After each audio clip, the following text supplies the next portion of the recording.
क्या आपने कभी सपनों को टूटते देखा है? नहीं, मैं किसी फिल्म की बात नहीं कर रहा। यह हकीकत है उस बाप की जिसने बेटे को डॉक्टर बनते देखने का सपना देखा, लेकिन एक दिन अस्पताल के बिल देखकर उसने बेटे की किताबें बेच दी। क्यों? क्योंकि उसने वो किया जो हम में से ज्यादातर करते हैं। सोचा अभी जरूरत नहीं है, बाद में देख लेंगे, पर जिंदगी ने मौका नहीं दिया। आज की ये कहानी आपको झकझोर देगी, क्योंकि इसमें सिर्फ आंसू नहीं, एक सीख छिपी है। क्या बीमा सिर्फ एक दस्तावेज है, या वो कवच है जो हमारे परिवार को बिखरने से बचाता है? आइए जानते हैं इस मार्मिक और आंखें खोल देने वाली कहानी में। उत्तर प्रदेश के एक छोटे से कस्बे में रहने वाला रामदयाल एक साधारण मगर ईमानदार व्यक्ति था। उम्र कोई 45 साल के आसपास। पत्नी सुशीला, बेटा अंकित और बेटी पूजा, यही उसका छोटा सा संसार था। रामदयाल एक प्राइवेट फैक्ट्री में काम करता था। दिन रात मेहनत करके अपने परिवार का पेट पालता और एक सपना देखता कि उसका बेटा एक दिन डॉक्टर बनेगा। हर रात जब वह थका हारा घर लौटता, अंकित को किताबों में डूबा देखकर उसके चेहरे पर मुस्कान आ जाती। वो अपनी थकान भूल जाता, क्योंकि उसकी नजर में बेटा ही उसका भविष्य था। बेटा, तुझे बड़े डॉक्टर बनना है। हम तो कुछ नहीं कर पाए, तू ही हमारा नाम रोशन करेगा। अंकित भी पिता के सपनों को अपने दिल में बसा चुका था। वो पढ़ाई में अव्वल आता, गांव भर में उसकी तारीफ होती। स्कूल के शिक्षक कहते, अंकित में कुछ बात है, अगर इसे सही दिशा मिले तो बहुत आगे जाएगा। रामदयाल ने अपने बेटे के लिए छोटा सा स्टडी रूम तैयार किया था। एक पुरानी मेज, दीवार पर एक कैलेंडर जिसमें मेडिकल कॉलेज की तस्वीरें लगी थीं और कोने में रखी कुछ किताबें। हर रविवार वह अपनी बचत में से थोड़े पैसे निकालकर अंकित के लिए नई किताबें खरीदता। वो जानता था कि बेटा मेहनत कर रहा है, वह भी अपने हिस्से की जिम्मेदारी निभा रहा था। पर जीवन हमेशा वैसा नहीं चलता जैसा हम सोचते हैं। एक दिन जब रामदयाल फैक्ट्री से लौटा, उसे तेज बुखार और खांसी हो रही थी। उसने सोचा शायद मौसम का असर है, पर 2 दिन बीत गए और हालत बिगड़ती गई। सुशीला ने जिद करके पास के अस्पताल में दिखाया। डॉक्टर ने कहा छाती में इन्फेक्शन है, फेफड़ों की जांच करानी होगी। शहर के बड़े अस्पताल में टेस्ट हुए। रिपोर्ट देखकर डॉक्टर गंभीर हो गया। बोला, इनके फेफड़ों में संक्रमण काफी बढ़ गया है, तुरंत इलाज शुरू करना होगा। खर्चा करीब 4 से 5 लाख रुपए आएगा। रामदयाल और सुशीला एक दूसरे को देखते रहे। घर में जमा पूंजी कुछ 1000 रुपए, कुछ पुराने गहने और उम्मीदों की गठरी। उनके पास कोई हेल्थ इंश्योरेंस नहीं था। कभी किसी बीमा एजेंट से बात नहीं की थी, क्योंकि उन्हें लगा था हमारे जैसे लोगों को क्या जरूरत बीमा की। इलाज शुरू हुआ। पहले गहने बेचे गए, फिर दोस्तों और रिश्तेदारों से उधार लिया, पर हर हफ्ते आने वाला मेडिकल बिल जैसे एक नई चोट देता था। अस्पताल का खर्चा, दवाइयां, सफर का किराया और ऊपर से रामदयाल की नौकरी भी छूट गई। फैक्ट्री ने लंबे समय की छुट्टी देने से मना कर दिया। अब घर चलाना भी मुश्किल था। बेटी पूजा की स्कूल फीस बकाया हो गई। गैस का सिलेंडर खत्म हो गया था और घर में चूल्हा फिर से जलाया गया।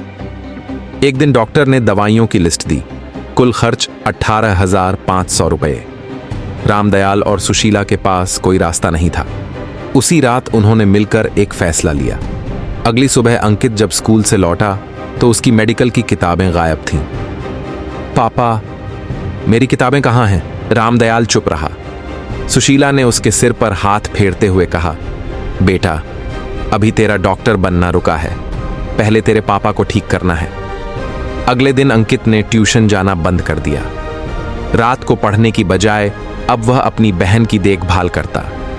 रामदयाल की तबीयत थोड़ी ठीक हुई, लेकिन कमजोरी अब जीवन का हिस्सा बन गई थी। नौकरी दोबारा नहीं मिली, इलाज अधूरा छूट गया।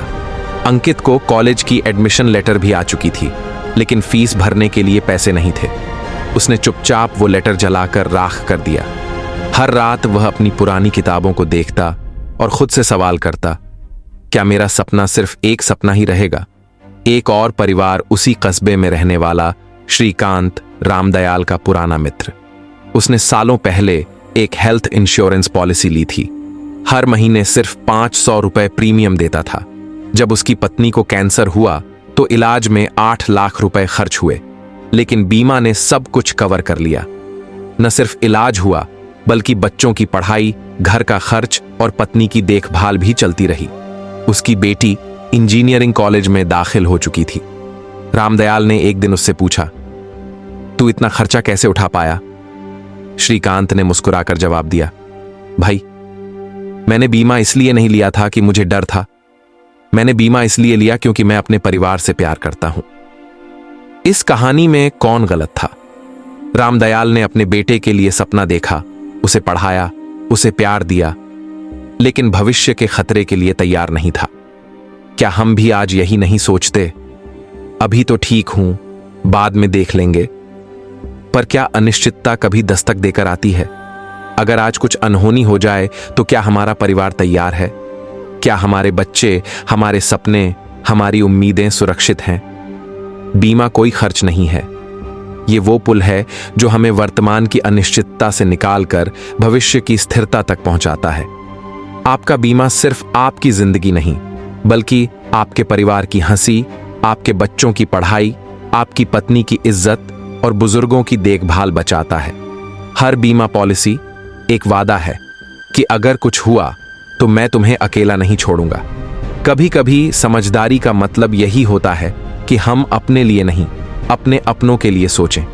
बीमा करवाना अपने परिवार से किया गया वो वादा है जो समय आने पर उन्हें अकेले नहीं छोड़ता। इस कहानी का अंत एक सवाल बनकर हमारे सामने खड़ा है। क्या हम उस दिन का इंतजार कर रहे हैं जब हमारी एक चूक हमारे पूरे परिवार का भविष्य बदल दे, या हम आज ही एक छोटा सा कदम उठाएंगे जिससे हमारे अपनों के सपने कभी अधूरे न रह जाएं? बीमा सिर्फ भविष्य की सुरक्षा नहीं है, ये हमारे आज के प्यार की पहचान है। तो आज थोड़ा रुकिए, थोड़ा सोचिए और अपनों के लिए एक मजबूत फैसला लीजिए। अगर ये कहानी आपके दिल को छू गई हो तो इसे शेयर जरूर कीजिए, क्योंकि आपकी एक शेयर किसी और के जीवन को बदल सकती है। याद रखिए, बीमा एक विकल्प नहीं, एक जिम्मेदारी है।